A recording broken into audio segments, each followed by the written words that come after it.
여러분들은 레위기 하면 어떤 생각이 떠오르나요? 지루하다. 제사 종류가 너무 많다. 뭔 얘기인지 모르겠다. 뭐 이런 생각이 떠오르실 것 같은데 사실이 그렇습니다. 특별히 레위기 1장부터 7장까지는 제사 이야기로 쭉 이어지고 있어요. 그리고 제사 종류와 제사 드리는 방법이 다양하게 이제 기록이 되어 있습니다. 레위기에 나오는 제사 종류는 속죄제, 화목제, 속건제가 있죠.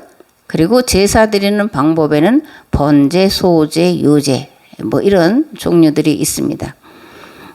이 중에서 이제 몇 가지를 말씀을 드려보려고 하는데 첫 번째로 이제 속죄제입니다. 속죄제는 지은 죄를 용서받기 위해서 드리는 제사인데 번제로 드리는 거예요. 번제는 뭐냐면 태워서 드리는 거다라는 겁니다. 죄는 하나님과의 관계를 깨트리는 거예요. 그래서 이 죄의 속성을 보면 하나님 앞에서 얼굴을 가리고 숨어요. 즉 관계의 단절을 가져옵니다. 이러한 관계의 단절을 가져오는 죄의 속성, 죄의 본질을 잘 우리에게 말해주고 있는 것이 창세기 3장의 선악과 사건이에요. 창세기 3장 8절에서 13절 말씀을 보겠습니다. 그들이 그날 바람이 불 때 동산에 거니시는 여호와 하나님의 소리를 듣고 아담과 그의 아내가 여호와 하나님의 낯을 피하여 동산 나무 사이에 숨은지라.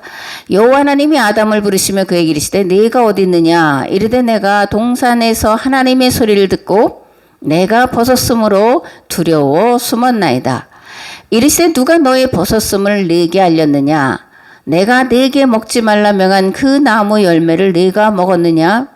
아담이 이르되 하나님이 주셔서 나와 함께 있게 하신 여자 그가 그 나무 열매를 내게 주므로 내가 먹었나이다. 여호와 하나님이 여자에게 이르시되 네가 어찌하여 이렇게 하였느냐. 여자가 이르되 뱀이 나를 꿰므로 내가 먹었나이다. 그죠? 하나님의 낯을 피하여 숨습니다. 그리고 서로에게 핑계를 합니다. 죄는 하나님과의 관계를 가져온다 이렇게 말씀을 드렸습니다. 그러면 이 하나님과의 관계가 단절된 것을 다시 회복시키려면 어떻게 해야 되죠? 죄의 문제를 해결해야 됩니다. 그래서 번제, 태워서 제물을 태워서 드리는 번제가 이제 나오는 겁니다.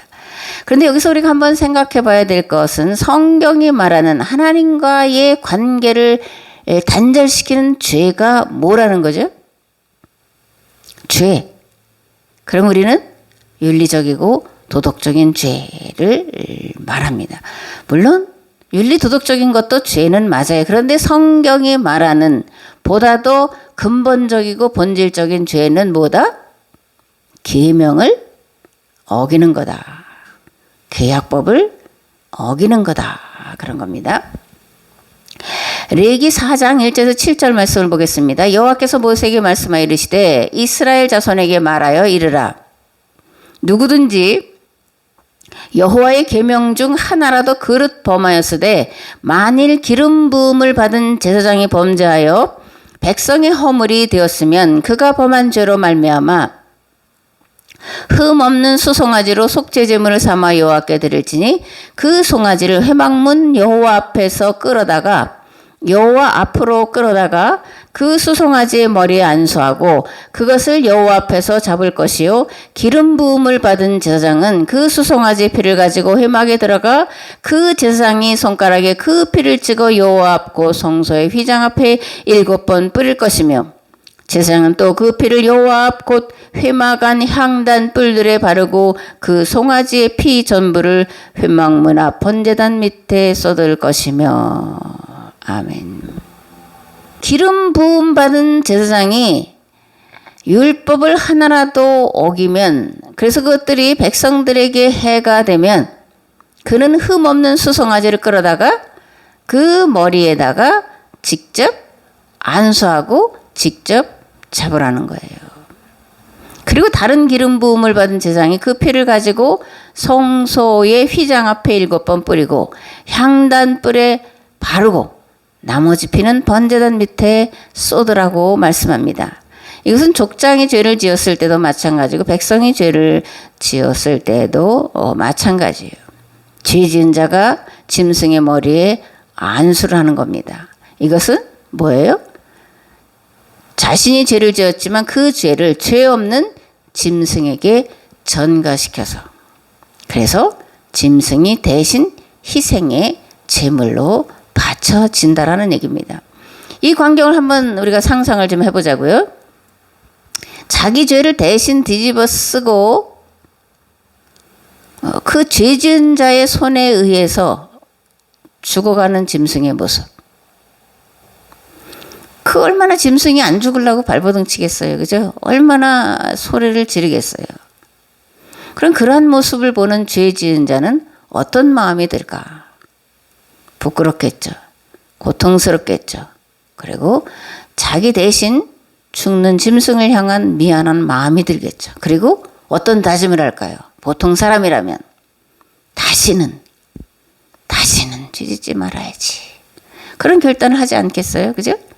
그러니까 이 번제, 속죄제를 번제로 드릴 때는 어쩌면 그것을 보는, 또 그것을 스스로 안수하고 죽이는 그 사람에게 다시는 이런 죄를 짓지 말라 하고 하는 경고도 되고, 그것을 보면서 정말 다시는 죄를 짓지 말아야 되겠다는 결단을 하게 하는 그런 것이 아닌가, 이런 생각을 갖습니다.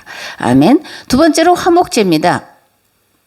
화목제는 불화한 이웃과 또는 가족과 형제 간의 관계를 회복하기 위해서 드리는 제사예요. 물론 여기에도 번제가 있습니다. 그런데 번제로 드리는 건 뭐냐면 내장, 기름, 그를 태우는 거예요. 그리고 피는 제단 밑에 뿌리고, 나머지 고기는 제사장의 몫을 제외하고 제사 드리러 온 자들과 함께 나누어 먹는 겁니다. 이게 화목제예요. 같이 먹으면 좀 마음에 응어리졌던 것들이 이제 풀어지고 그러는 거 우리도 경험을 하잖아요.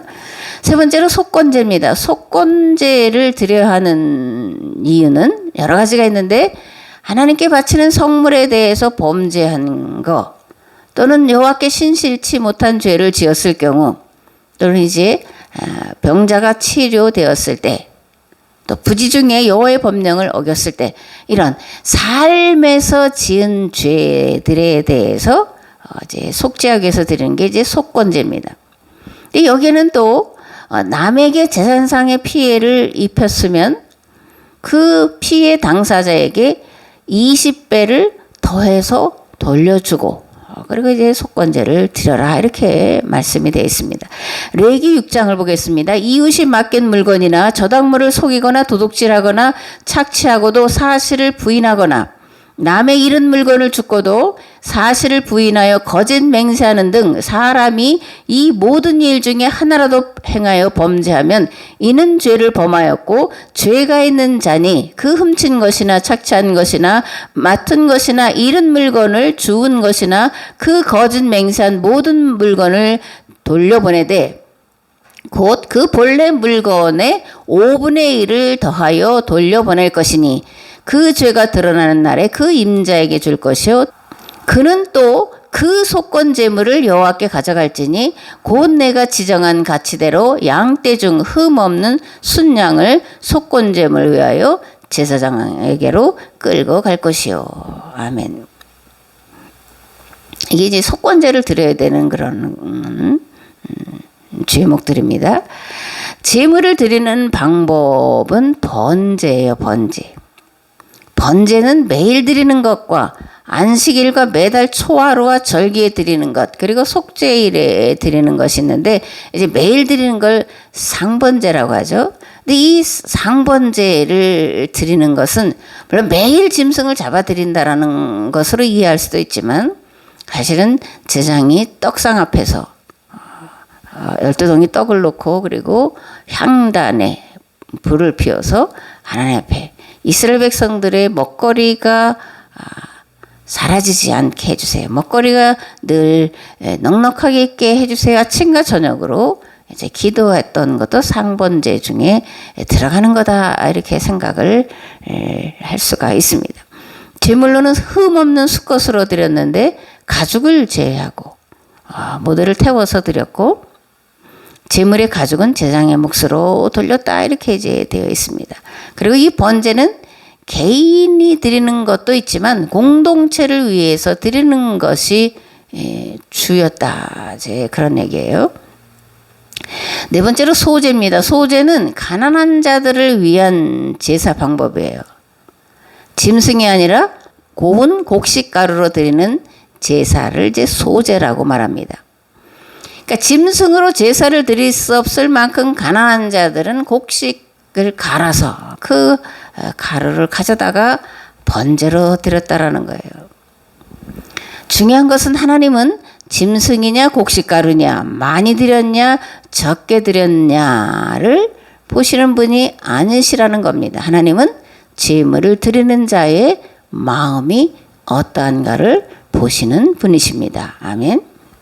이제 제사의 종류를 말씀을 드렸는데 이 레위기의 제사는 무엇을 말하려고 하는 것일까? 제사에 뭐 어떤 종류가 있고 어떤 방법으로 드리는 것을 아는 것이 중요하다. 뭐 이런 것을 우리에게 말해 주려고 하는 것일까? 그런 건 아닐 것 같죠? 왜 제사를 드렸는가? 왜 제사를 드려야 하는가? 라고 하는 제사 드리는 목적을 아는 것이 중요하다라는 건데 앞에서 말씀드린 것처럼 제사를 드리는 목적은 인간을 가장 괴롭게 만드는 죄의 문제를 해결받기 위해서라는 겁니다. 번제로 하나님 앞에 이제 제사를 드리는 건데 죄의 문제를 해결받기 위해서 드리는 거였다, 드리라는 거였다 그런 거예요. 이 대속의 제물로 하나님 앞에 태워드릴 때에 하나님은 그것을 보시고 죄를 용서하시고 하나님과 단절되었던 관계가 회복되도록 하신다라는 거예요. 이게 제사드리라고 하는 그런 레위기의 목적인 것을 알 수가 있습니다. 그렇다면 이방 신전에서 드리는 제사는 어떤 목적으로 드릴까? 죄의 문제를 해결하기 위해서 드리지 않죠, 그죠? 왜냐하면 무속이나 이런 데는 죄의 문제를 가지고 다루지 않습니다. 그래서 거기에는 구원이 없어요. 불교도 구원이 없고. 구원은 오직 그리스도를 예수로 믿는 여호와를 하나님으로 믿는 그런 기독교 안에만 있다라는 것을 우리가 알 수가 있고 알아야 됩니다. 이방 신전의 제사는 복받기 위해서 신에게 바치는 거예요. 물론 우리도 하나님께 드리죠. 그죠? 하나님께 드린다라는 개념이 없는 게 아니에요. 그런데 이방 신전에 드리는 것과 하나님께 드린다라고 하는 것은 근본적으로 다르다라는 거예요. 이방 신전에서 바치는 제물은 신을 위해서 바치는 거예요. 그러나 우리가 하나님께 바치는 것은 나의 죄를 하나님께 전가시키기 위해서 바치는 겁니다. 아멘. 레위기 16장을 보겠습니다. 이스라엘 공동체를 위해서 속죄 제물로 순염소 2마리와 번제물로 순양 1마리를 마련하여라. 아론은 먼저 자신의 허물을 가리워 달라는 뜻으로 수송아지를 바쳐라. 이 수송아지를 바치는 것은 아론뿐만 아니라 그의 가족들의 허물을 가리워 달라는 뜻으로 바치는 것이다. 또 순염소 2마리를 여호와께서 계시는 거룩한 장막 문간으로 끌고 와 제비를 뽑아 1마리는 여호와께 바칠 제물로 삼고 나머지 1마리는 광야의 아사셀에게 보낼 제물로 삼아라. 이렇게 해서 여호와께 바칠 제물로 뽑힌 순염소를 속죄제를 드려라. 광야의 아사셀에게 보낼 제물로 뽑힌 순염소는 산채로 여호와께 바쳤다가 아사셀을 위하여 벌판으로 내보내라. 그렇게 하여 온 공동체의 허물을 대신 짊어지고 나가게 하여라. 요한복음 1장 29절의 말씀입니다. 이튿날 요한이 예수께서 자기의 나아오심을 보고 이르되 보라 세상 죄를 지고 가는 하나님의 어린 양이로다. 아멘. 또 레위기 1장 1절에서 9절까지 말씀도 보겠습니다. 여호와께서 회막에서 모세를 부르시고 그에게 말씀하여 이르시되 이스라엘 자손에게 말하여 이르라 너희 중에 누구든지 여호와께 예물을 드리려거든 가축 중에서 소나 양으로 예물을 드릴지니라. 그 예물이 소의 번제이면 흠 없는 수컷으로 회막문에서 여호와 앞에 기쁘게 받으시도록 드릴지니라. 그는 번제물의 머리에 안수할지니 그를 위하여 기쁘게 받으심이 되어 그를 위하여 속죄가 될 것이라. 그는 여호와 앞에서 그 수송아지를 잡을 것이요 아론의 자손 제사장들은 그 피를 가져다가 회막문 앞 제단 사방에 뿌릴 것이며 그는 또 그 번제물의 가죽을 벗기고 각을 뜰 것이요 제사장 아론의 자손들은 제단 위에 불을 붙이고 불 위에 나무를 버려놓고 아론의 자손 제사장들은 그 뜬 각과 머리와 기름을 제단 위에 불 위에 있는 나무에 버려놓을 것이며 그 내장과 정강이를 물로 씻을 것이요 제사장은 그 전부를 제단 위에서 불살라 번제를 드릴지니 이는 화제라 여호와께 향기로운 냄새니라. 아멘. 아사셀 양, 하나님의 어린 양, 세상 죄를 지어가는 하나님의 어린 양, 이런 말씀을 읽었고, 그리고 레위기 1장에서 죄를 지은 사람이 흠없는 수컷을 가져다가 그 머리에 안수하고, 그리고 가죽을 벗기고 각을 뜨고, 각을 뜬다는 게 이제 토막을 냈고, 그러면 아론의 제사장들이 그걸 가져다가 번제단에서 태우고 전부를 태워라. 그러면 이게 이제 하나님이 받으실 만한 향기로운 냄새다. 이렇게 이제 말씀을 하고 있는 거죠. 기독교는 관계의 종교다. 기독교는 기약의 종교다. 뭐 이렇게 이제 말할 수가 있습니다. 하나님과 인간, 하나님과 자연, 인간과 자연은 다 계약 관계에 있다라는 거예요. 그래서 인간과 만물은 계약을 떠나서는, 하나님을 떠나서는, 하나님의 법을 떠나서는 살 수 없는 존재들이다, 이런 말이에요. 인간과 자연은 하나님과 관계가 단절되면 살아갈 수가 없어요. 그러면 살려면 또는 살아가려면 어떻게 해야 되냐? 끊임없이 하나님과의 관계가 올바른지 아니면 깨어졌는지를 점검을 해봐야 하는 거예요. 그러면 무엇으로 지금 내가 하나님과 올바른 관계를 맺고 있다고 확인할 수 있을까? 점검할 수 있을까? 그 방법이 있어야 되는 거죠. 하나님의 말씀대로 내가 살고 있느냐를 점검해 보면 되는 거예요. 내가 율법에서 말하는, 십계명에서 말하는 그 의도와 목적을 따라서 지금 살고 있느냐 아니냐를 스스로 점검해 보면 내가 지금 하나님과 아름답고 올바른 관계 속에서 살아가고 있냐, 아니면 하나님의 법을 떠나서 하나님과 관계가 단절된 상태로 살아가고 있냐를 점검해 볼 수 있다라는 겁니다. 아멘. 레위기 16장에서 아사셀 염소, 그죠? 말씀을 드렸죠? 아사셀은 속죄의 염소를 말해요. 그리고 이 아사셀이란 광야에 거하는 들귀신의 이름이랍니다. 아사셀은 광야에 거하는 들귀신. 유대인들은 광야에 귀신이 산다고 생각을 했대요. 우리가 이제 복음서에 보면 예수님이 시험을 받으러 어디로 가시죠? 광야로 가셔요. 마귀에게 시험을 받으시려고 광야로 가셨다라는 겁니다. 이 광야라는 개념은 유대인들이 생각한 귀신이 살고 있는 곳이야, 마귀들이 득식을 거리는 곳이야, 이제 이런 생각이 이 안에도 이제 들어가 있는 것을 우리가 볼 수가 있는 거죠. 마태복음 4장에 이렇게 되어 있습니다. 그때 예수께서 성령에게 이끌려 마귀에게 시험을 받으러 광야로 가사 40일을 밤낮으로 금식하신 후에 줄이신지라. 시험하는 자가 예수께 나와서 이르되 내가 만일 하나님의 아들이거든 명하여 이 돌들로 떡덩이가 되게 하라.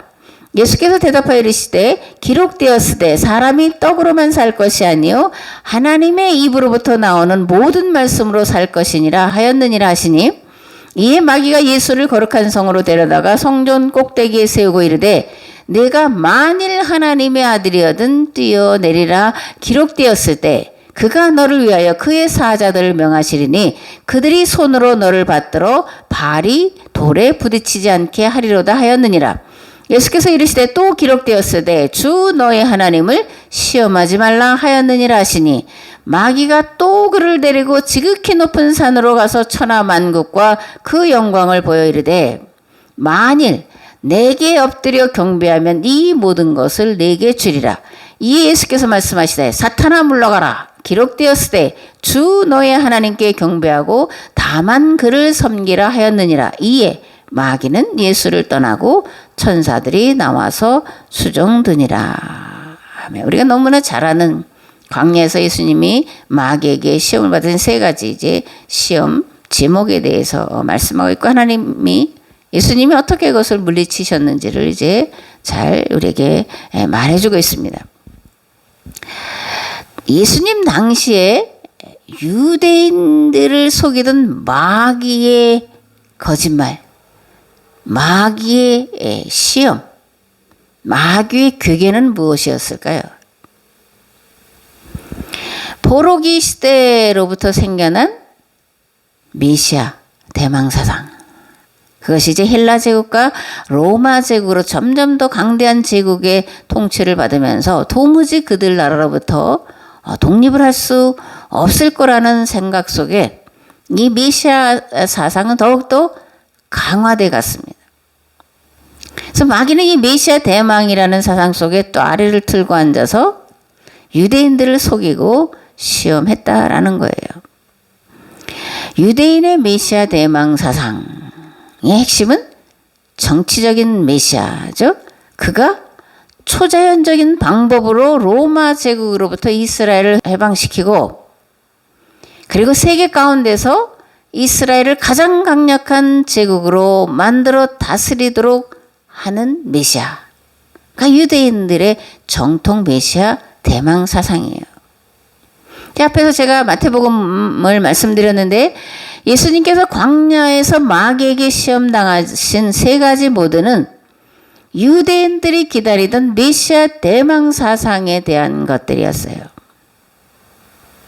마귀가 가장 깊게 그리고 교묘하게 속이는 건 뭐냐면 정통신앙이에요.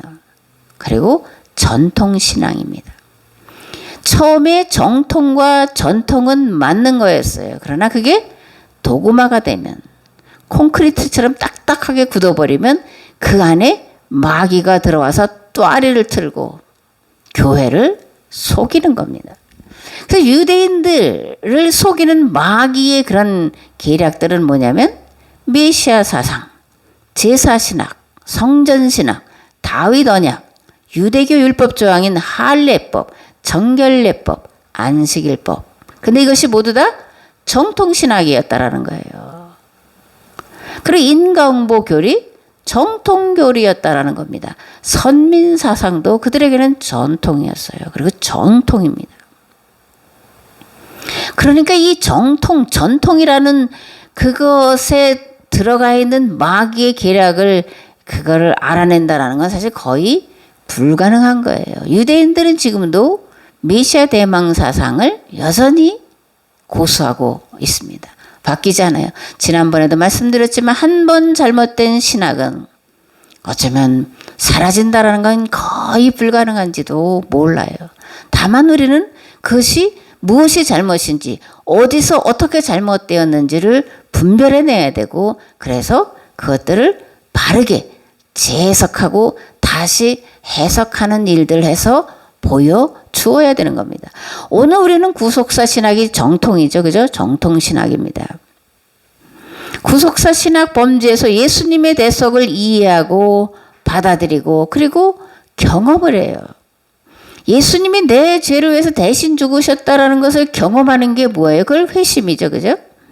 이런 회심의 사건 때문에 예수님이 내 죄를 대신해서 죽으셨다라는 걸 의심 없이 받아들이고 맞습니다. 예수님이 내 죄를 위해서 대신 죽으셨어요. 그죠?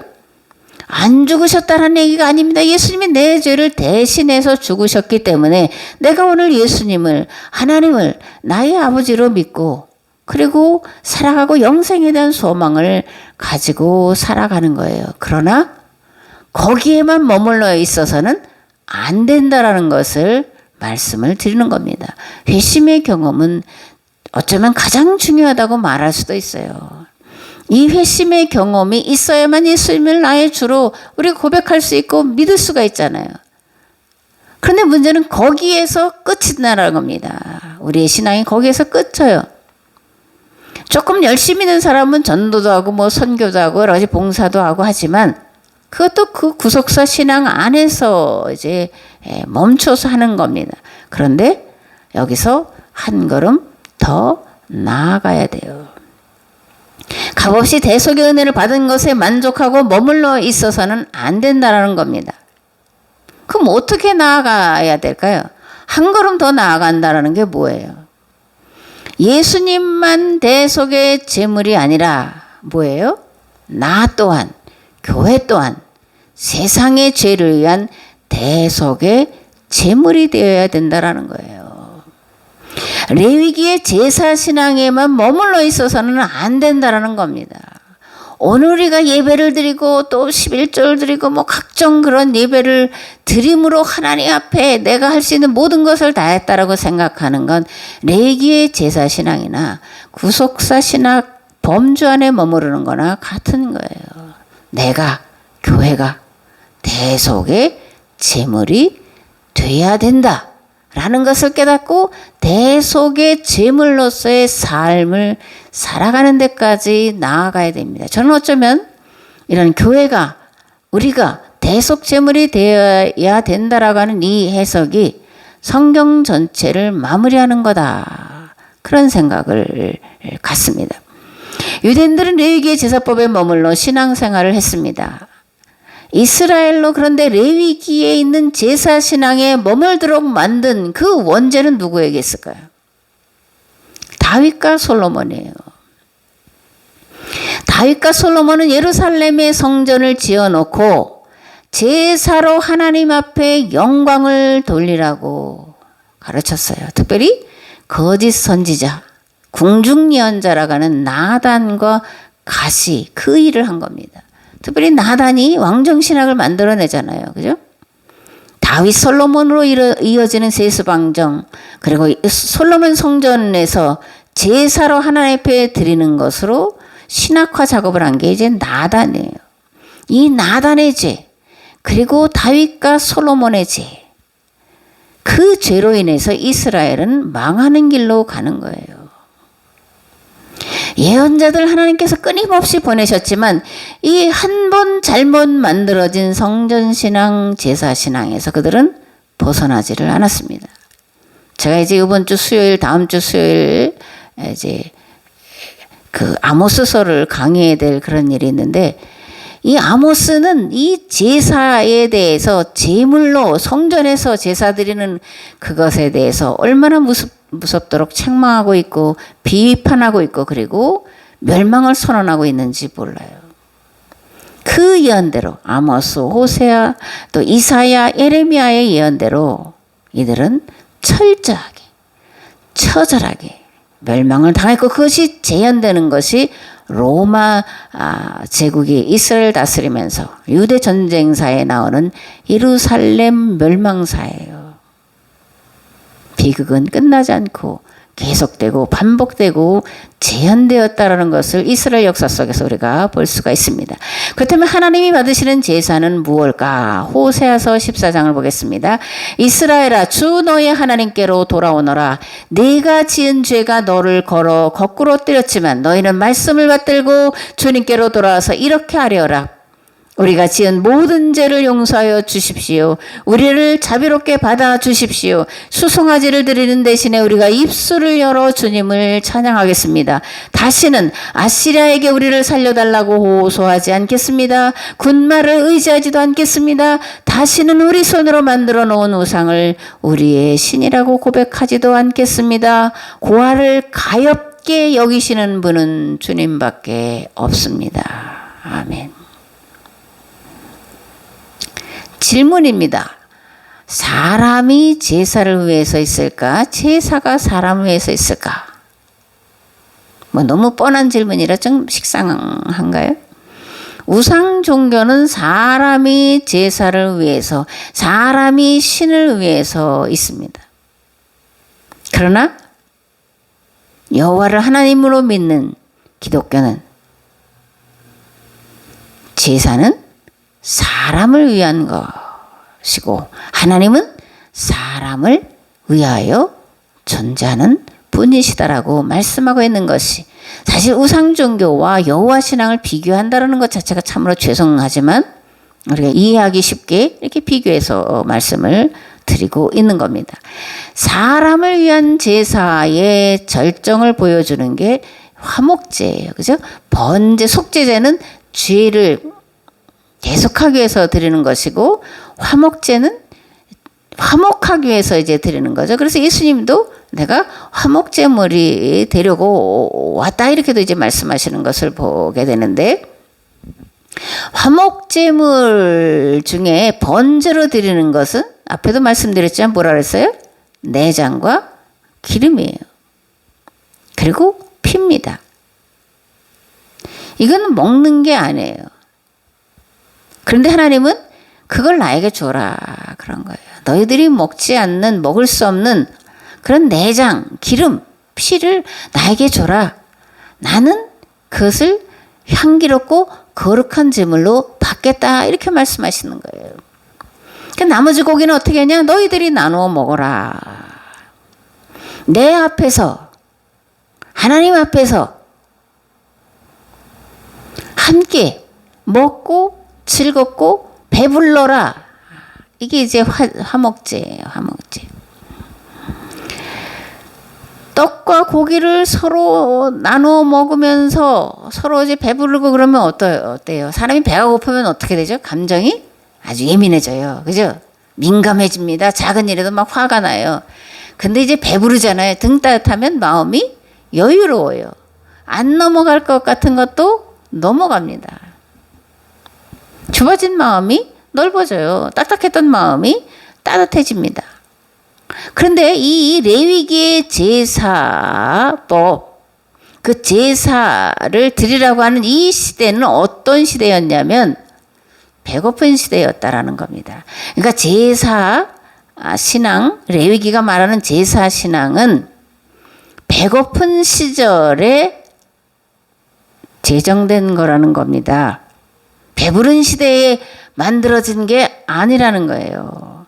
배고픈 시절에 양이 있는 사람 또는 소가 있는 사람, 넉넉한 사람이 그것을 가지고 하나님의 전에 오는데 혼자 오는 게 아니라 가족들과 이웃과 친척들과 함께 와서 먹지 않는 내장이나 기름이나 피는 하나님께 드리고 나머지는 제사장의 몫을 떼어놓고, 그리고 나머지는 어울려서 먹으라는 거예요. 먹어서 배부르라는 그런 얘기입니다.